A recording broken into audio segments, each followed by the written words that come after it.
दोस्तों, स्वागत है आप सभी का मेरे YouTube चैनल जीनियस एकेडमी पे। दोस्तों, 12th की एग्ज़ाम शीट आ चुकी है। आपके एग्ज़ाम की डेट बहुत करीब है। 4 मई से आपके एग्ज़ाम शुरू हो रहे हैं। तो अगर आपने किसी भी रीज़न से स्कूल ना जाने की वजह से या किसी भी रीज़न से पढ़ाई नहीं करी है, तो चिंता ना करें। इतने कम टाइम में भी हम पूरा सिलेबस निपटा लेंगे। तो मैं आज आपके लिए 12th की अकाउंटेंसी का पार्टनरशिप टॉपिक लेके आया हूँ। यहाँ से हम लोग आपके सिलेबस की शुरुआत कर रहे हैं और इसके बाद आपके आगे के चैप्टर जैसे कंपनी कंपनी में कैश फ्लो, एनपीओ, बाकी के सारे चैप्टर भी हम बहुत तेजी के साथ कंप्लीट करेंगे। आप बने रहिए मेरे चैनल के साथ और एक एक करके सारे टॉपिक्स पढ़ते रहिए। तो पार्टनरशिप में देखिए, हम लोग शुरू करते हैं। पार्टनरशिप की बेसिक डेफिनेशन से मैं शुरू करता हूँ कि पार्टनरशिप है क्या एक्चुअल में। तो देखिए, पार्टनरशिप क्या है कि जब दो या दो से ज्यादा लोग, व्हेन टू और मोर पर्सन, पार्टनरशिप का असेंशियल एलिमेंट क्या है कि दो या दो से ज्यादा लोग होने चाहिए। व्हेन टू और मोर पर्सन कम टुगेदर, एक साथ आते हैं क्या करने के लिए, to do some business activity, कोई बिजनेस करने के लिए आए हैं। और उस बिजनेस का पर्पस क्या होना चाहिए, तो उसका पर्पस होना चाहिए अर्निंग। दो या दो से ज्यादा लोग मिलकर अगर एक साथ कोई काम कर रहे हैं लेकिन अगर उसका पर्पस अर्निंग नहीं है, तो वो पार्टनरशिप में कवर नहीं होता। तो पहला बेसिक एलिमेंट क्या है, दो या दो से ज्यादा लोग। दूसरा एलिमेंट है वो कुछ कमाने के लिए इकट्ठे हुए हैं और वो जो काम कर रहे हैं, जो उनका अर्निंग का मोटिव है, वो लीगल होना चाहिए। फॉर एग्जाम्पल, दो दो दोस्त मिलके काम शुरू करते हैं कि मैं चोरी करके लाऊंगा, तुम उस चोरी के सामान को बेचना। तो दो से ज्यादा लोग भी हैं, कुछ कर भी रहे हैं और करने का जो उद्देश्य है वो भी लाभ कमाना है, लेकिन ये काम लीगल नहीं है, इसलिए इसे पार्टनरशिप में कवर नहीं किया जाएगा। तो जब कुछ लोग इकट्ठे होंगे, कुछ काम करेंगे और काम का जो पर्पस है वो अर्निंग होगा, तो इसको हम बिजनेस कहेंगे। पार्टनरशिप बिजनेस में इसको कवर करेंगे। तो ऐसे बिजनेस को हम पार्टनरशिप बिजनेस कहते हैं और जो लोग इस बिजनेस को करते हैं वो इंडिविजुअली पार्टनर कहलाते हैं। तो ये पार्टनरशिप की बेसिक डेफिनेशन है अकाउंटिंग पर्पस से। अब हमको क्या करना है, तो हमें करनी है अकाउंटिंग। अकाउंटिंग में हमें क्या करना है, तो देखिए, अकाउंटिंग पार्टनरशिप फर्म की दो तरह की होती है। एक होती है नॉर्मल अकाउंटिंग और एक होती है स्पेशल अकाउंटिंग। नॉर्मल अकाउंटिंग क्या है, तो बच्चों, नॉर्मल अकाउंटिंग के अंदर trading and P and L account और बैलेंस शीट फर्म की कवर है, जो आपने अपने लास्ट ईयर में बनानी सीखी है इंडियन प्रोप्राइटर की। तो यहाँ भी कोई ज्यादा चेंजेस नहीं होते खास, वही trading and P and L account और बैलेंस शीट हमको बनानी होती है। लेकिन इसके साथ एक चीज हमको और बनानी है, वो है P and L appropriation account. अब ये क्या है, तो देखो, जब आपने प्रोप्राइटरशिप के फाइनल अकाउंट बनाए, वहां पर आप जितना भी नेट प्रॉफिट होता था उसको निकाल के उसकी कैपिटल में ऐड कर देते थे। क्यों? क्योंकि वहां पे वो अकेला होता था, उसके अलावा कोई और प्रॉफिट लेने वाला है नहीं, तो वहां हम डाल देते थे। लेकिन चूंकि यहाँ पर पार्टनर है, जो भी प्रॉफिट हम कमा रहे हैं तो सारे पार्टनर उसका हिस्सा बंटवारा करेंगे। तो उस प्रॉफिट को बांटने के लिए एक स्पेशल अकाउंट बनाया जाता है, जो है P and L appropriation account. इसी वीडियो में मैं आपको आगे बनाना सिखाऊंगा ये अकाउंट। इसके अलावा कुछ स्पेशल अकाउंटिंग हमको सीखनी होती है। तो वो स्पेशल अकाउंटिंग क्या है, जैसे गुडविल। इसमें गुडविल क्या है, गुडविल की कंपुटेशन कैसी होगी और गुडविल का ट्रीटमेंट कैसे होगा। उसके बाद एडमिशन, किसी पार्टनर को फर्म में एडमिट करना। रिटायरमेंट, अगर कोई पार्टनर फर्म से रिटायरमेंट लेना चाहता है तो वो रिटायर कैसे होगा, उसके लिए क्या अकाउंटिंग होगी। फिर डेथ, अगर किसी पार्टनर की डेथ हो जाती है तो उसके अकाउंट्स कैसे क्लोज किए जाएंगे, क्या निपटारा होगा। और डिसोल्यूशन, डिसोल्यूशन मीन फर्म का समापन, अगर फर्म बंद होती है तो उसके अकाउंट्स कैसे क्लोज किए जाएंगे। तो और यही सारे टॉपिक आपके आगे के चैप्टर भी हैं। तो पहला जो चैप्टर है आपका फंडामेंटल है। फंडामेंटल के बाद सेकंड चैप्टर आपका पार्टनरशिप में गुडविल आएगा, फिर एडमिशन, फिर रिटायरमेंट एंड डेथ, उसके बाद डिसोल्यूशन। ये आपके वन बाय वन चैप्टर भी बनते जाएंगे और यही पार्टनरशिप की स्पेशल अकाउंटिंग भी है। तो अभी हम फंडामेंटल्स को पढ़ेंगे। फंडामेंटल ऑफ पार्टनरशिप क्या है, तो देखिए, फंडामेंटल में हमको क्या क्या पढ़ना है। तो यही आपका चैप्टर 1 है। इसके फंडामेंटल में क्या क्या टॉपिक है, तो देखो, सबसे पहले हमको कवर करना है पार्टनर्स के कैपिटल अकाउंट। पार्टनर्स के कैपिटल अकाउंट में दो तरह के कैपिटल अकाउंट होते हैं, एक होता है फिक्स कैपिटल अकाउंट और दूसरा फ्लक्चुएटिंग कैपिटल अकाउंट। कैसे बनता है मैं आपको आगे सिखाऊंगा। फिर हमको कवर करना है P and L appropriation account. उसके बाद हम सीखेंगे इंटरेस्ट ऑन ड्रॉइंग कैसे लगाते हैं, इंटरेस्ट ऑन कैपिटल। उसके बाद guarantee to partner, change in P and L ratio. अगर किसी एम्प्लॉय को या हमारे मैनेजर को हम कुछ टाइम के बाद एज अ पार्टनर ट्रीट करने लगे, उसको हम पार्टनर बना लें। और यहाँ पर साथ ही साथ एक चीज होगी, एडजस्टमेंट जो होगा वो पास्ट ईयर से होगा, एडजस्टमेंट फ्रॉम पास्ट ईयर, यानी कि उसको हम पार्टनर तो इस ईयर में बना रहे हैं, लेकिन क्वेश्चन की रिक्वायरमेंट होगी कि पिछले 3 साल से एडजस्टमेंट करके दिखाओ, पिछले 2 साल से एडजस्टमेंट करके दिखाओ। और उसके बाद एडजस्टमेंट एंट्री भी हमको करनी होंगी। ये क्या होंगी मैं आगे बताऊंगा। तो ये हमारे फंडामेंटल जो पार्टनरशिप का है चैप्टर, वो उसकी टॉपिक है। देखने में ये टॉपिक बहुत सिंपल है, लेकिन बहुत ही इंपॉर्टेंट है ये चैप्टर। इसको बिल्कुल भी इग्नोर करने की गलती ना करें। ऐसा बिल्कुल ना सोचे किसी के भी कहने सुनने में कि एडमिशन या रिटायरमेंट बहुत इंपॉर्टेंट है तो इसको आप इग्नोर कर दें। एक तो इसको इग्नोर करेंगे तो आपको टॉपिक क्लियर नहीं होंगे आगे के, और दूसरा यहाँ से छोटे छोटे क्वेश्चन आते हैं और हर साल आ रहे हैं, रिपीट हो रहे हैं, तो ये बहुत ही इंपॉर्टेंट हो जाता है। जैसे इसमें ये टॉपिक है गारंटी टू पार्टनर, ये इंपॉर्टेंट है। और एडजस्टमेंट एंट्री एक इंपॉर्टेंट टॉपिक है, हर साल ये क्वेश्चन रिपीट हो रहे हैं इस टॉपिक से और होने ही है। Interest on drawing, interest on capital मिला के एक क्वेश्चन बन जाता है। तो ये छोटे छोटे क्वेश्चन यहाँ से आते हैं, लेकिन बहुत ही इंपॉर्टेंट चैप्टर है और बहुत ही इजी है। इसको आप इग्नोर करने की गलती ना करें। तो मैं आपके साथ पहले ले रहा हूं पार्टनर्स कैपिटल। अब देखिए पार्टनर्स कैपिटल क्या है। तो देखो पार्टनर्स कैपिटल में दो तरह के कैपिटल अकाउंट होते हैं। एक जब हम फिक्स कैपिटल मेथड चूज करते हैं, दूसरा जब हम फ्लक्चुएटिंग कैपिटल मेथड चूज करते हैं। अब बच्चों फिक्स कैपिटल मेथड क्या है। फिक्स कैपिटल मेथड के अंदर क्या होता है कि कंपनी या फर्म जो है वो अपनी पार्टनर्स की कैपिटल को फिक्स कर देती है। सपोज एबीसी एक एंड कंपनी एक फर्म है, उसने क्या किया, उसने अपने पार्टनर्स की कैपिटल फिक्स कर दी कि एबीसी जो पार्टनर होंगे उनकी कैपिटल होगी 3-3 लाख रुपए। ये कैपिटल फिक्स है, ना इससे कम होगी ना इससे ज्यादा होगी। तो कैपिटल जो होगी वो तीनों की फिक्स हो जाएगी, एक कैपिटल अकाउंट बनेगा और 3-3 लाख रुपए वो कैपिटल लेके आएंगे और ये कैपिटल हमेशा फर्म के अंदर बनी रहेगी। इसके अलावा वो फर्म में जो भी कमाएंगे, जो भी उनको मिलना है, उस सब के लिए एक स्पेशल अकाउंट खोला जाएगा। उस अकाउंट का नाम होगा करंट अकाउंट। अब जो भी वो कमाते हैं, जो भी उनके प्रॉफिट का शेयर है, उनकी इंटरेस्ट ऑन कैपिटल है, इंटरेस्ट ऑन ड्राइंग है, ये सब उनके करंट अकाउंट में ट्रीट होगा, ना कि कैपिटल अकाउंट में। कैपिटल अकाउंट के अंदर फिक्स कैपिटल, तो देखो इसके अंदर क्या होगा, all adjustment in capital except of bringing और withdrawing capital are treated in current account. अगर कोई पार्टनर कैपिटल में एडिशन करता है तो वो कैपिटल अकाउंट में आएगा। अगर कोई पार्टनर अपनी कैपिटल में से कुछ पैसा अपने घर ले जाता है तो वो कैपिटल अकाउंट में आएगा। लेकिन अगर नॉर्मल खर्चों के लिए पैसे लेके जा रहा है तो उसको हम ड्राइंग बोलते हैं। ड्राइंग कैपिटल अकाउंट में नहीं आएंगी, ड्राइंग कहाँ आएंगी, करंट अकाउंट में आएंगी। इसीलिए मैंने आपको एक चार्ट बना के दिया है जो आप इकोनॉमिक्स में पढ़ते हैं कि देखिए इनके अगर हम कर्व बनाए तो कर्व किस तरह के बनेंगे। तो कैपिटल अकाउंट बिल्कुल इस शेप में रहेगा क्योंकि इसके अंदर चेंजेस नहीं हो रहे, जबकि जो करंट अकाउंट है वो इस शेप में जिगजैग शॉप में शेप में आ जाएगा। क्यों? क्योंकि वो प्लस माइनस कम बढ़ती ऊपर नीचे होता ही रहेगा। तो ये इसका शेप रहेगा। वहीं इसके उलट अगर फर्म फ्लक्चुएटिंग कैपिटल मेथड को फॉलो करती है तो यहाँ पर क्या होगा, यहाँ पर सिर्फ एक ही अकाउंट खुलेगा, उसका नाम होगा पार्टनर्स कैपिटल अकाउंट।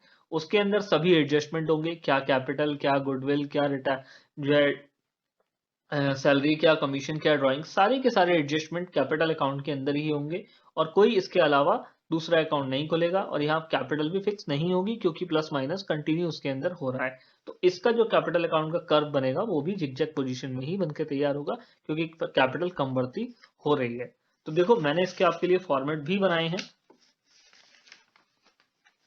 अगर फर्म फिक्स कैपिटल मेथड को चूज फॉलो करती है तो देखो किस तरह का अकाउंट तैयार होता है। तो पहले कैपिटल अकाउंट, अगर एग्जिस्टिंग फॉर्म है तो पहले वो पीछे से बीडी आ रहा है, बाई बैलेंस बीडी। और अगर न्यू फॉर्म होगी तो बाई कैश, या अगर पीछे से बीडी बैलेंस आ भी रहा है तो न्यू कैश एडिशन जो भी है। उसके बाद अगर कोई पार्टनर कैश निकाल के ले जाता है फॉर्म में से as a deduction in capital तो वो यहाँ आ जाएगा और फिर बैलेंस सीडी। नॉर्मली ना ये होगा ना ये होगा, सीधा जो बैलेंस पीछे से आ रहा है वही बैलेंस सीडी हो जाएगा। और पार्टनर्स करंट अकाउंट के अंदर पीछे से जो बैलेंस आया बाई बैलेंस बीडी, इसके बाद interest on capital IOC, commission अगर किसी पार्टनर को मिलता है, सैलरी अगर किसी पार्टनर को मिलती है, पी एंड एल अप्रोप्रिएशन से जो उसका शेयर आ रहा है, गुडविल का अगर कोई एडजस्टमेंट हो रहा है, अगर वो ड्राइंग कर रहे हैं, उनकी ड्राइंग पे इंटरेस्ट लग रहा है आईओडी, तो ये सारे एडजस्टमेंट कहाँ हो रहे हैं, पार्टनर्स करंट अकाउंट में। और उसके बाद टू बैलेंस सीडी। अब देखो अगर फिक्स कैपिटल मेथड ना हो, फ्लक्चुएटिंग कैपिटल मेथड हो, तो कुछ चेंज नहीं होगा, सिर्फ यही अकाउंट बनेगा और ये सारे का सारे आइटम यहाँ शिफ्ट हो जाएंगे। ये जो दो आइटम है ये यहाँ शिफ्ट हो जाएंगे और यही एक अकाउंट बनेगा। जैसे ये देखिए पार्टनर्स कैपिटल अकाउंट, इसी के अंदर इनके कैपिटल के बैलेंस हैं, addition, interest on capital, salary, commission, P and L का शेयर, गुडविल, उसके बाद deduction in capital, drawing, interest on drawing और फिर लास्टली बैलेंस सीडी। तो ये इनके कैपिटल अकाउंट है। अब देखो अगर हमको इसको P and L appropriation account के साथ बनाना हो तो देखो किस तरह से बनाएंगे। ये देखिए P and L appropriation account, जैसा मैंने आपको पहले भी बताया था कि ये वो अकाउंट है जहां से फर्म प्रॉफिट कमा के लेके आई है और अब उसको बांटना है। तो जो हम profit P and L account से कमा के लेके आएंगे वो P and L appropriation account में बाई साइड में आएगा। अब बच्चों यहाँ पर एक बात है वो बहुत ध्यान देने वाली, वो ये है कि जब आपको क्वेश्चन पढ़ने के लिए आएगा सामने तो आप पढ़ेंगे उसमें कुछ ऐसे एडजस्टमेंट होंगे जो पी एंड एल अकाउंट के हैं। एग्जाम में क्वेश्चन आता है या आप क्वेश्चन पढ़ते हैं तो वहां पर दिखाई देगा कि ये हम करना भूल गए हैं, इनको आप ट्रीट करो।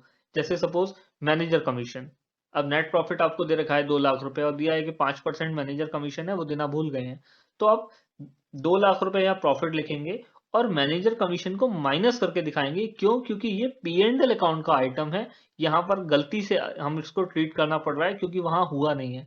लेकिन इसको अप्रोप्रिएशन साइड में नहीं लिखेंगे। क्यों? क्योंकि अप्रोप्रिएशन साइड में सिर्फ वही आइटम आएंगे जो यहाँ के हैं, तो इसको हम यहाँ से माइनस कर देंगे। जैसे रेंट है, अब रेंट भले से पार्टनर का ही क्यों ना हो, अगर पार्टनर ने अपनी बिल्डिंग फर्म को किराए पे दे रखी है तो जो रेंट बनता है वो जाएगा पार्टनर को। लेकिन रेंट एक अप्रोप्रिएशन का आइटम नहीं है, ये पी एंड एल का आइटम है, इसलिए रेंट भी यहाँ से माइनस करके जो बचा हुआ पोर्शन है वो यहाँ लिखेंगे। उसके बाद क्रेडिट साइड में अगर interest on capital, sorry interest on drawing है तो उसको हम यहाँ लिखेंगे। उसके बाद इंटरेस्ट ऑन कैपिटल जो पार्टनर्स की कैपिटल पे देनी है उसको हम यहाँ लिखेंगे। ये कैपिटल है इनकी, इस कैपिटल पे जो भी इंटरेस्ट बनती है वो यहाँ लिखेंगे। ये यहाँ आ जाएगी और यहाँ आ जाएगी, ये और ये। उसके बाद पार्टनर की सैलरी ये आ गई और उसके बाद ये आ गई। कमीशन पार्टनर का यहाँ आ गया, यहाँ आ गया। उसके बाद इंटरेस्ट ऑन ड्राइंग जो भी बनता है यहाँ आ गया। ड्राइंग डायरेक्ट पार्टनर के कैपिटल अकाउंट में या करंट अकाउंट में जाएगी, यहाँ नहीं आएगी क्योंकि वो अप्रोप्रिएशन का आइटम नहीं है। अप्रोप्रिएशन मीन जो हमने प्रॉफिट कमाया है उसका बंटवारा। ड्राइंग कहीं से भी कोई प्रॉफिट नहीं है, ड्राइंग उसने अपनी कैपिटल में से एक डिडक्शन करके ले गया है। ठीक है, यहां से हमने इसको क्लोज किया, उसके बाद यहाँ आ जाएंगे, इसका बैलेंस निकालेंगे तो टू बैलेंस सी डी, ये इनके क्लोजिंग बैलेंस आ गए। तो इस तरह से हमको P and L appropriation account और पार्टनर्स कैपिटल अकाउंट बनाना है। अब देखो मैंने आपके लिए एक क्वेश्चन भी सॉल्व किया है, उस क्वेश्चन को आप पहले रीड कर लीजिए फिर मैं आपको,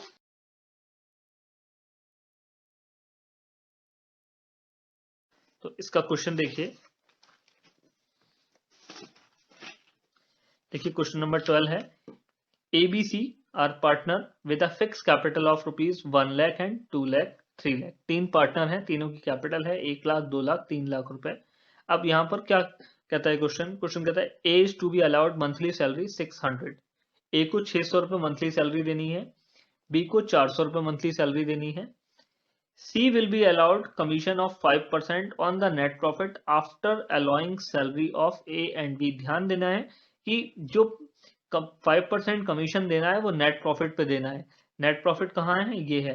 लेकिन इस नेट प्रॉफिट में से इसकी भी और इसकी भी सैलरी माइनस करने के बाद वाले नेट प्रॉफिट पे। उसके बाद interest is to be allowed at 6%, तो जो भी पार्टनर्स की कैपिटल है उन पे 6% का इंटरेस्ट देना है। उसके बाद interest will be charge on partners drawing eight the rate 4%। Partners की ड्राइंग पे इंटरेस्ट चार्ज करना है। अब ड्राइंग है इनकी 10,000 15,000। बच्चों एक बात का ध्यान रखना, यहाँ पर डायरेक्ट परसेंटेज की बात हो रही है, टाइमिंग नहीं दी है। अगर यहाँ पर क्वेश्चन में लिखा हो 4% पर एनम तो हम यहाँ पर 6 मंथ का ड्राइंग चार्ज करेंगे, यानी जो भी परसेंटेज क्वेश्चन में दी होगी उसका हाफ कर देंगे, क्योंकि टाइमिंग क्वेश्चन में नहीं दी होती कि ड्राइंग कब कब चार्ज हुई है। अब देखिए यहाँ पर बी ने 10,000 रुपए निकाले हैं, क्या मुझे मालूम है कि ये 10,000 रुपए कब निकाले, साल शुरू हुआ था तभी ले लिए, या साल खत्म होने पे लिए, या बीच में लिए, कुछ नहीं मालूम। तो अगर यहाँ पर क्वेश्चन कहता है 4% पर एनम यानी पर ईयर की इंटरेस्ट रेट है ये, तो मैं मान लूंगा कि ये मिड में ड्राइंग हुई है और आधा इंटरेस्ट लगा दूंगा। लेकिन यहाँ क्वेश्चन कुछ नहीं बता रहा, क्वेश्चन ने कहा फ्लैट बोला है 4% ड्राइंग पर इंटरेस्ट चार्ज करो, तो मैं भी सीधा ड्राइंग ये है, रेट ये है, मैं चार्ज कर दूंगा। तो ये देखिए अब इसका आपके सामने सॉल्यूशन में रख रहा हूं, एक एक करके देखते जाएंगे सॉल्यूशन को और क्वेश्चन को।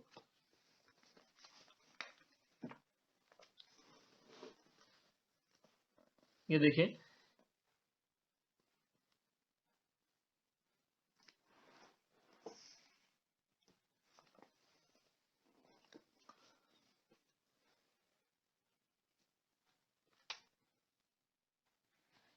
देखिए क्वेश्चन आपके सामने है, A B C are partner with a fix capital of rupees 1 lakh, 2 lakh, 3 lakh.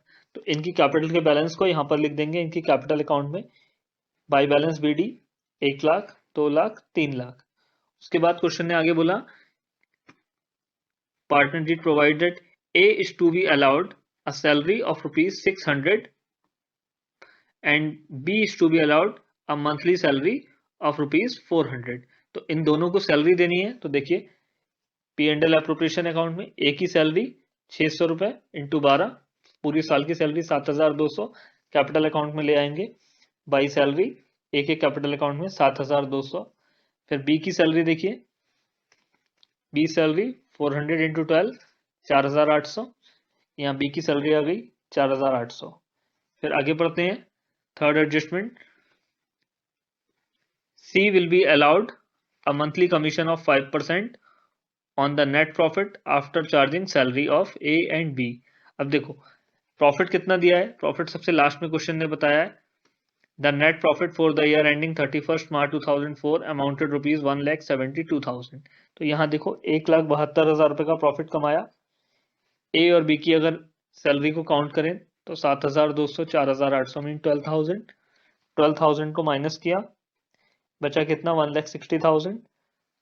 Interest कितना, कमीशन कितना देना है 5%, 160 का 5% चार्ज करेंगे, 8,000 रुपए आ गया। या सी का कमीशन 8,000 रुपए, सी का कमीशन सी के कैपिटल अकाउंट में ट्रांसफर कर देंगे। उसके बाद interest to be allowed at the rate 6% per annum. अब इनकी देखो कैपिटल है 1 लाख, 2 लाख, 3 लाख, इस पे 6% ब्याज लगा दो, तो एक ही हो गई 1 लाख का 6,000, 2 का 12,000, 6 2 सा, और 3 का 18,000। Total interest on capital 36,000। Interest on capital को कैपिटल अकाउंट में शिफ्ट कर देंगे 6, 12 एंड 18। उसके बाद next adjustment, interest will be charge on partners annual drawing 4%। पहले ही आपको बता चुका हूं इनकी ड्राइंग कितनी थी, 10,000, 15,000। जो ड्राइंग है वो डायरेक्ट पार्टनर कैपिटल अकाउंट में आ जाएंगी इनकी डेबिट साइड में, और इस पे जो ड्राइंग के इंटरेस्ट है वो इधर आ जाएगा 406%, 600, 4%, 6%, टोटल ये आ गया। और इधर से भी डेबिट कर देंगे 400, 600। इतना करने के बाद यहां पर हमने इधर की साइड का टोटल किया, इसमें से इसको माइनस किया, ये आ गया बैलेंस प्रॉफिट 1,17,000। अब देखो इस क्वेश्चन के अंदर कहीं अगर P and L ratio given होता कि ये प्रॉफिट हमको इस रेशियो में बांटना है, तो हम उस रेशियो में बांटते, लेकिन इस क्वेश्चन के अंदर पार्टनर्स के बिटवीन क्या रेशियो है कहीं नहीं बताया, तो हम एज्यूम कर लेंगे कि इनका रेशियो क्या है 1:1 यानी इक्वल पार्टनर है। तो जो भी प्रॉफिट आया मैंने 3 से डिवाइड कर दिया, ये आ गया 1,17,000। देखिए वर्किंग ये रही आपके सामने, 1,73,000 इधर का टोटल, इधर का माइनस करेंगे 56,000, बचा 1,17,000, 3 से डिवाइड किया, हर पार्टनर का प्रॉफिट आ गया 39,000। ये हमने इधर बांटा और प्रॉफिट को इधर ले आए। अब यहां से इसको टोटल किया, इसको माइनस किया, ये इनके कैपिटल के बैलेंसेस आ गए। अगर मैंने इस क्वेश्चन को फ्लक्चुएटिंग कैपिटल के अकॉर्डिंग किया है, यही क्वेश्चन अगर आप फिक्स कैपिटल के अकॉर्डिंग करेंगे तो क्या होगा, ये बैलेंस अलग चले जाएंगे, बाकी पूरा क्वेश्चन सेम रहेगा, कैपिटल के बैलेंस ऐसे के ऐसे ही आ जाएंगे 1 लाख, 2 लाख, 3 लाख, और बाकी इसमें से इसको माइनस करेंगे तो यहाँ पर इनके करंट अकाउंट के बैलेंस भी आ जाएंगे और क्वेश्चन कंप्लीट हो जाएगा। तो इस तरह से हमको पार्टनर्स कैपिटल अकाउंट और P&L एप्रोप्रिएशन अकाउंट के क्वेश्चन करने हैं। ये मैंने आपके लिए वर्किंग की थी। नेक्स्ट वीडियो में मैं आपके लिए आगे के टॉपिक लेके आऊंगा। तब तक आप इसको अच्छे से तैयार कीजिए। यहाँ आपका पार्टनर्स कैपिटल अकाउंट और P&L एप्रोप्रिएशन अकाउंट का टॉपिक कंप्लीट हो जाता है। अगली वर्किंग में मैं इंटरेस्ट ऑन ड्राइंग और इंटरेस्ट ऑन कैपिटल दोनों आपके लिए एक साथ वीडियो लेके आऊंगा। तब तक आप इस पे वर्किंग करिए और अच्छे से क्वेश्चन प्रैक्टिस करिए। अगर आपको किसी भी क्वेश्चन में कोई दिक्कत रहती है तो आप मुझे मेरी मेल पे भेज दीजिए कि मैं आपको सोल्यूशन उसका प्रोवाइड कर दूंगा। और अगर आपको किसी एडिशनल टॉपिक पे वीडियो चाहिए तो आप मुझे कमेंट बॉक्स में लिखें, मैं आपको उस पर वीडियो प्रोवाइड करूंगा। और अगर आपको मेरा पढ़ाया हुआ अच्छे से समझ में आया हो तो वीडियो को जरूर लाइक करें, अपने स्टूडेंट्स के साथ शेयर करें, अपने दोस्तों के साथ जिन्हें जरूरत है इस समय, और चैनल को सब्सक्राइब करें। Thank you.